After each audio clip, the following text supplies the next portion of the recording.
啦，新的国会2月份就要成立啊。国民党的立委为着要让核电厂会当延长，即马在找解套的办法。伫新的会期，因打算要修正核子反应器设施管制法，无要设定延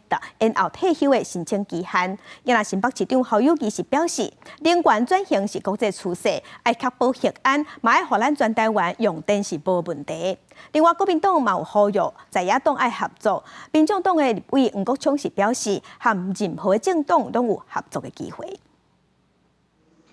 面对台湾电力的问题，国民党是大骂民进党错误的能源政策引起欠电的危机。这个哪位决定要在新会期开第一枪推动修法，要替核电厂的延役来解套，要修正核子反应器设施管制法第6条，就是无要设定延役申请的期限，交予主管机关来审核，检视安全了后就会当运转。新北市长侯友宜就是讲，能源转型是国际趋势，真侪先进国家已经把核电看作是清气能源，重新推动以核减碳的永续转型。核安一定要把关好，我们希望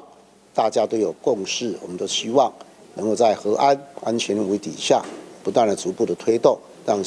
整个全国的供电是唯一的。不要忘了赖清德就讲过，他选举前讲过，他必要的时候要启动核电的，他都要启动核电的，那你时间为什么一定要5年呢？准备期间为什么一定要5年呢？国民党、民众党立委的席次加起来过半，那边合作修法过关的可能性真悬。核电厂延役的修法，红看作是那边合作的刺金少，那也放出善意，话话在也爱合作。连一个核废管理法都生不出来。2017年所提出来的集中暂时中期储存的计划，原地踏步，